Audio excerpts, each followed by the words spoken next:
a little like you're in the dark there. Is there a light? Can you take a little vampire approach here? Can you see me at all? That's right. Is that better? Okay, guys. Yep. Ladies and gentlemen, we are here with some good people here. Mandolin maestro, Mr. Tater Bug, Mike Compton, and his, what is his wife or are you, well, partner, Heidi Hartzog.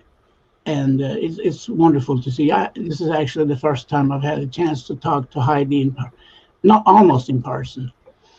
And of course, I've known Mike since probably the late 80s.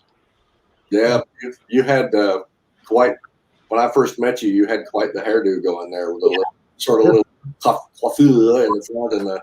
Yeah, you see, we had to have mullets back then. Yeah, you were all business in the front. Yeah, that's right. So, Mike, you're certainly no stranger to the people who might be interested in listening to this show. You played with a number of wonderful bands. My favorite bluegrass band, or one of them. I mean, I have so many favorites. The National Bluegrass Band is unsurpassed. I think that's just the best. I mean, the instrumentation and the vocals and everything, and it's great. And then, of course, you played with John Hartford and Chris Sharp, and then you played with Joe Newberry, our friend from Raleigh. And let's see.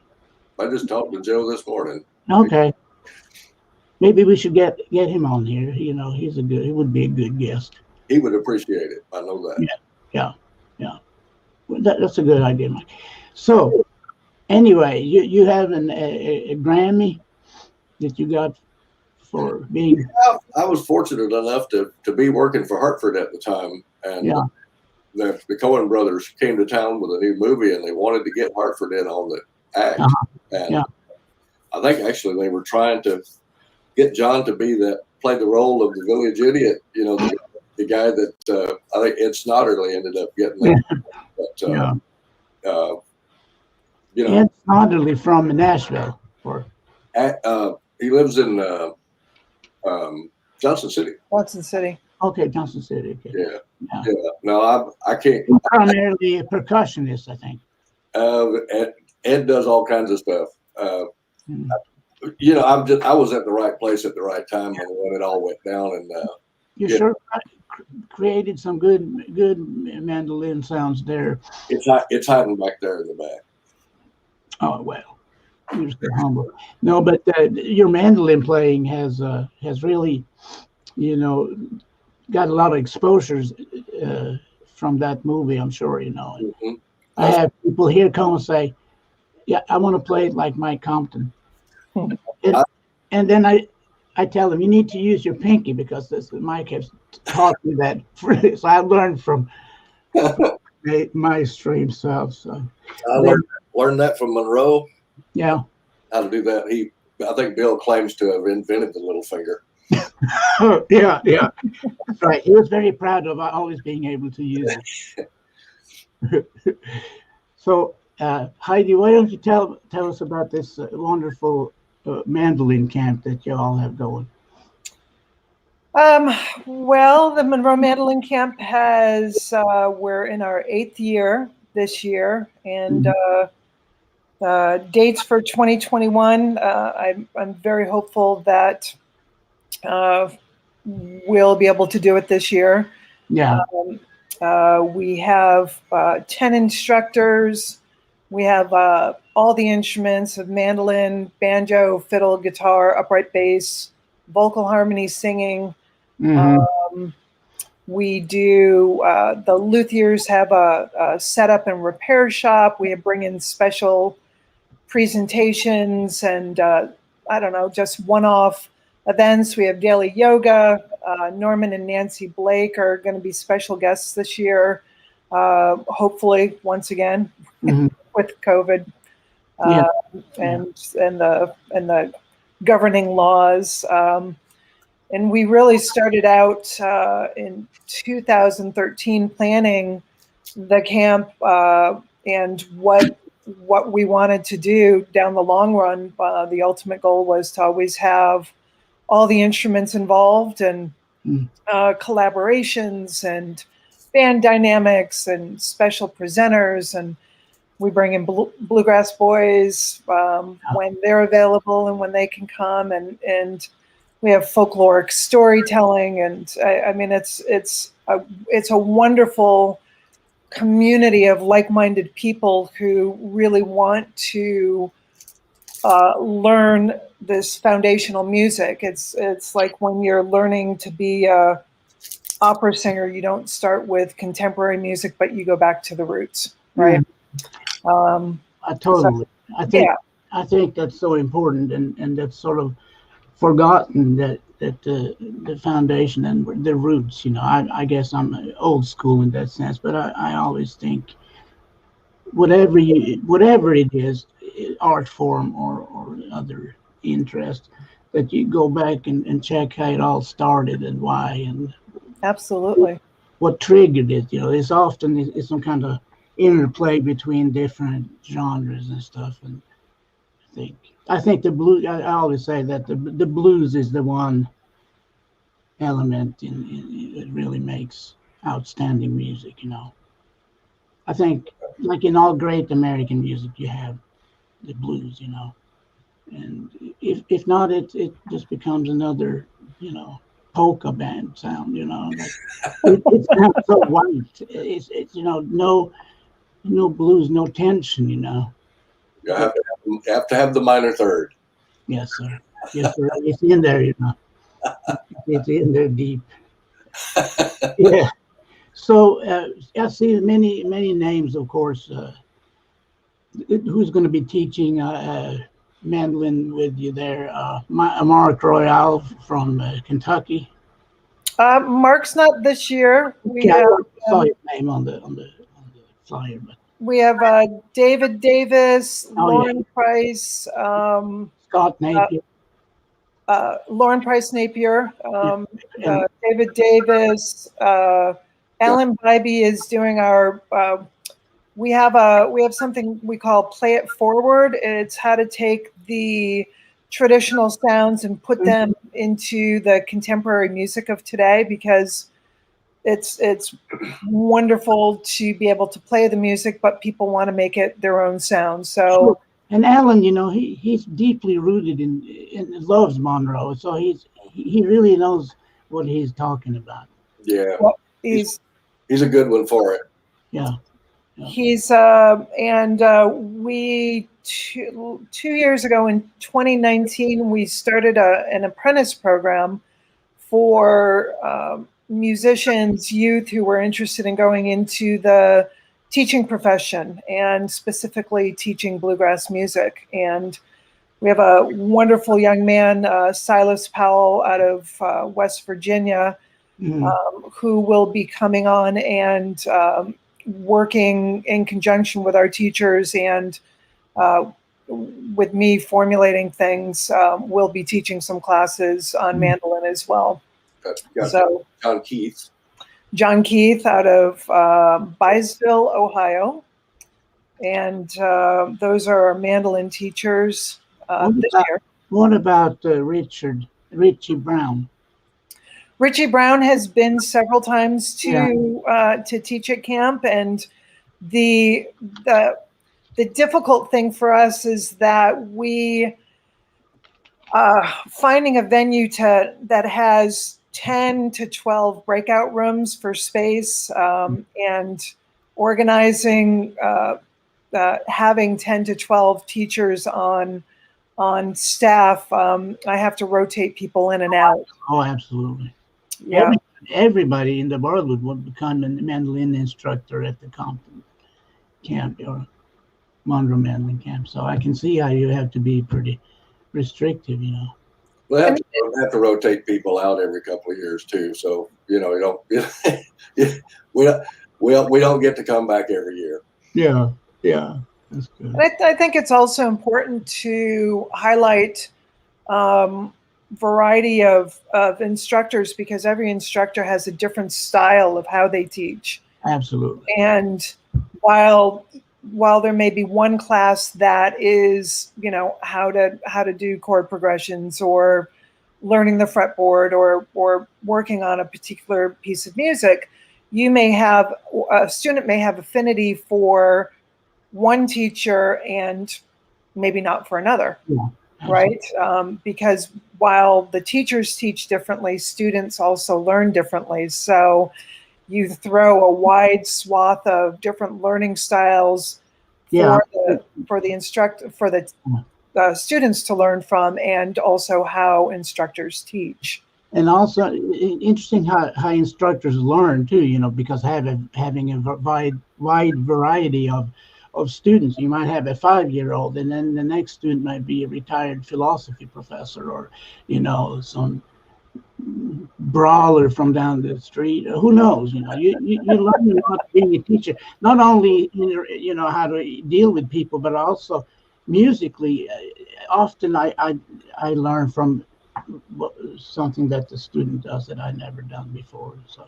Yeah, well, you do quite a bit of teaching yourself, don't you, Mr. Johansson? I have been teaching since 89, 90 here in the Raleigh area. So, yeah. Well, I thought you look like you're sitting in your teaching studio right this minute. Yeah, there's the old garage, you know, that we, you know, 20 years later, I still call. I'll be out in the garage, but it's really. So when you've been here, this room has been filled with Compton's big mandolin, that Gilchrist. Oh, I've been there, played some tunes with you in that room. Yeah, yeah, yes, indeed. You're one of the first ones that hired me to do any kind of teaching. Come to think of it, well, I remember I showed up at a little seminar that you put together with a pocket full of note cards with stuff wrote down on it so that I wouldn't forget. And I was trying frantically to be an academic at that point. Yeah. And without any success. I think there's video of that whole thing. Oh God, I hope I never see it. I know one time Frank Buchanan was with us. Yeah. Boy, some of my favorite recordings that Monroe did have got Frank singing with him on it. That's really good. That Froggy liver, as Pat Innack calls it. Foggy liver. Yeah. And Left on the Street and all those things. Columbus Arcade Blues. Yeah. Blue Ridge Mountain Blues. Yeah. So you were helped give me my start. Well, I'm glad I helped you out there. That's all your fault. Yeah. Well, you know, I was surprised when I first came over here. Nobody was playing Monroe style. You were the only one, and David McLaughlin from the Johnson Mountain Boys played that style, and nobody else. Like, but you'd go to a festival and you'd be shocked if somebody played Monroe style mandolin. Well, you think about how long he's been around, and everybody was just used to him. Everybody just kind of wanted to play their own thing, and Monroe was adamant about everybody, if they wanted to learn bluegrass, to learn it, but then to go on and play their own style or play what they were hearing, which is part of what the camp's about. It's teaching the format and the fundamentals of the genre, and not beating people over the head with it to the point to where you say, no, it has to play just like what's on the record. That's not the point of it at all. No. The point of it is to have a place for people that really like Bill's music to come and hang around other people that do. And, because there is a group of people still that feel like Bill's style is very valid and as much as anything else. And they're real passionate about it. So, it's a place for those people to come and learn more about it, or just to hang out with people that just want to play big mud. It don't matter. Right. That's the vehicle. The vehicle for them to learn how to do more of it, and sort of like a hardcore bluegrass sanctuary. Yeah. No, but then you bring in yoga to the whole thing too. That makes it. You got to stay limber. Yeah. I wish we had known about yoga. No. Well, you also know that repetitive motion, if you don't physically take care of your original instrument, which is your body, you're going to have problems down the line. So talking about strengthening and stretching and flexibility and how can you prevent injury. We also bring in other specialists to talk about that, because as we age, we don't have as much flexibility or plasticity in the brain or whatever. And it's an important concept, just as important as learning how to play is really taking care of your body. Because when that goes, and you're going to miss out on an incredible joy and depth to your life, I think. Well, Heidi's been real good about getting younger people interested in coming, and the female population is almost half now, almost 50%. In the first couple of years, it was predominantly a bunch of middle-aged men that probably couldn't bend over and touch their toes if their lives depended on it. But now there's a whole lot more limber crowd. Yeah, right. It really adds more variety to it in a big way. I mean, even you have these unlikely, they look unlikely, like they wouldn't be interested in Monroe. I mean, I remember I brought one of my student bands to the Jerusalem Ridge there several years ago, and they're playing bluegrass, but they were all dressed like goths, and there was such a culture confusion over that hillside there that evening, because the music didn't match their clothing, But I thought it was pretty cool, actually. I can't imagine. Yeah. So, is there any links that you can? I'll post a link with this too later. But link to the mandolin camp that. Yeah, there's it's MonroeMandolinCamp.com, and something that we also started this year. We have Facebook pages for both alumni and each year that we have the camp. But this year I started something called the Monroe Gazette, which is a monthly newsletter. And within that, we do a tune of the month, and we also have a Zoom gathering. Okay. So every month, so whoever signs up gets to join the Zoom gatherings right away. We had Ben Surratt talking about how to set up a recording studio. Our first session was about the roadmap of music and listening and analyzing and understanding, some of the theory side. We have Jen Larson from the Grand Ole Opry Archives, who's going to be giving us a private tour. Tim Stafford's going to be doing a songwriting class. Next month, we're celebrating women in bluegrass, and I have a panel of 5 women to talk about their experience and why they're into music and so on. So we have this going throughout the year to not only educate, but to continue connection and to continue growing this community, especially in the time of not being able to meet in person. We miss the jamming together, knee to knee. So this is one way that we can continue connection and enjoying each other and learning about each other. I think it's a wonderful idea, and you get into the educational aspects of music. I always support that, whatever I can do. Well, Heidi's a bona fide, pedigreed, credentialed teacher. Taught a lot of kids music out in California, and I think you said, what was it, 2,000 kids? At one school or one district, I had 2,000 students a week at 8 different schools. So she knows her academic aspects. Yeah, well, that's good. And she brings in a lot of organization, pretty much all of the organization. I can tell. I mean, yeah. I'm impressed. It's fun though. It's a jigsaw puzzle. Yeah. It's what do we want to bring into it? You know. No, but you having all these activities and stuff. That's great. You know, people just more and more people are going to find out about it. Did you mention the pig roast? Okay. We have an award-winning barbecue master who is going to be doing a live. Well, it's not going to be live for much longer, but a pig roast. And we do an instructor concert, and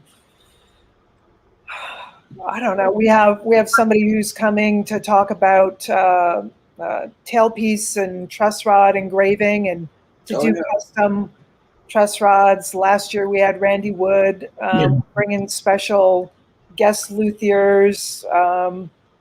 You know, there's a lot. You get the best people. I mean, it's not that you get the guy down at the Gulf station to come over, but you really get, you know, the Randy Wood and Tim Stafford. I mean, it's sort of the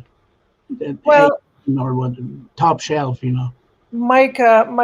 Mike's. You know, there's a certain echelon of playing, and Mike has been in the business for 44, 45 years, and has played with all of these people and their friends, and people love sharing their knowledge and sitting around and jamming and you know, thinking and talking. And Bluegrass is a pretty incredible community.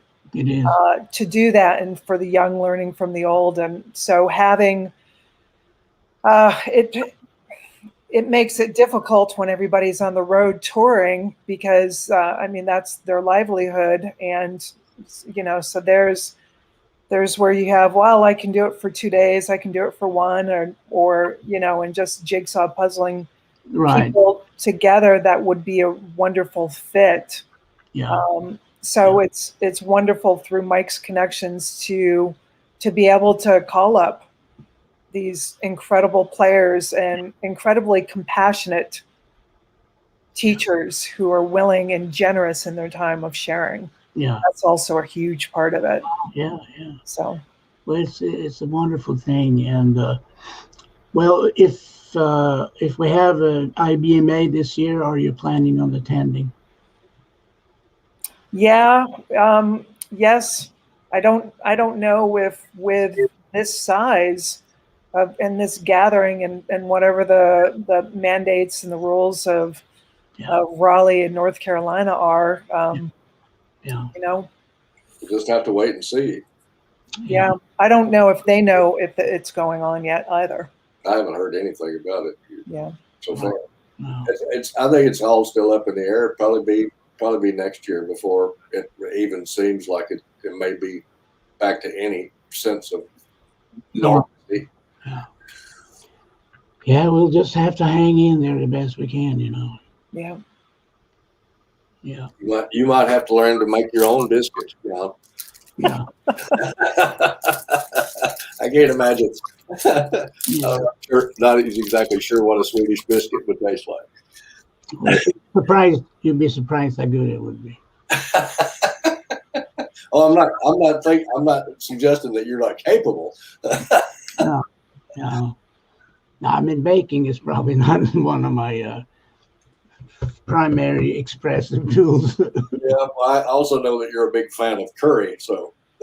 Oh yeah, Mike, we need to go get us some curry when I see you. Shoot. Yes, You were here with Newberry a few years ago and we were talking about it, but it got too late, I believe. Yeah, but you've taken me to a couple of really nice places over there. Yeah. Well, they're not still there, but they're new ones, I guess. Yeah. I haven't eaten out in almost a year, I guess. We don't do it very much, but mostly it's just if we go out, it's during the day when nobody's there, and usually places that serve things that we can't cook at home. Yeah. Yeah. Well, I'm going to thank you guys for coming and talk about the Monroe mandolin camp, and I'll post a link with more information to your so people can sign on anytime, I guess, you know. They can. Is it like a cutoff date or anything? No, the only thing that would be a restriction is if there's on-site lodging or if that's sold out. And if it's sold out, there's lodging about a mile down the road. Where we might want to also mention where this is going to be held. This is in Monteagle, Tennessee, which is about 80 miles on the way to Chattanooga. It's about 45 miles from Chattanooga. Okay, so in the eastern part of the state. No, yeah, eastern. I always get east and west wrong. Did you butt in? Did you mention the rest of the instrument instructors? Oh, I did not. No, you have to do that.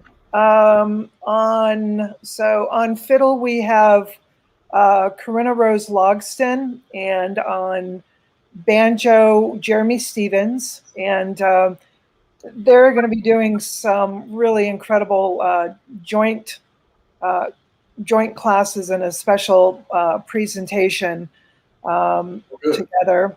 Mike Bubb on bass and Robert Montgomery on guitar. And we have Raymond Huffmaster, who is Raymond's our story vocalist. Profile for sure. Yeah, and Will Kimball and Paul Duff on luthier, and Nancy Bounds does our yoga. Tim Wells is going to be doing engraving. What else? Eric Turner's our I guess moonshine making class. The what? Moonshine making class. No, but we do have a sponsor, a local sponsor who does moonshine, so there'll be some of that there at camp as well. I've got a gallon of Alabama's finest in the basement. Okay. But they don't have any. Well, yeah. Yes, sorry. Well, so lots of jamming and lots of come on out. Yeah. And you're welcome anytime, Jan. Yes. Well, it sounds wonderful, guys. And I'm going to, I see my student is here. Okay. Hey, how you doing? Yeah, you're on TV. It's time to earn your keep. Huh? It's time to earn your keep. Yeah. Yeah. Okay, folks. You take care. Love y'all. And thanks for having us, Jan. Yeah. Okay. See you. Okay. Take care.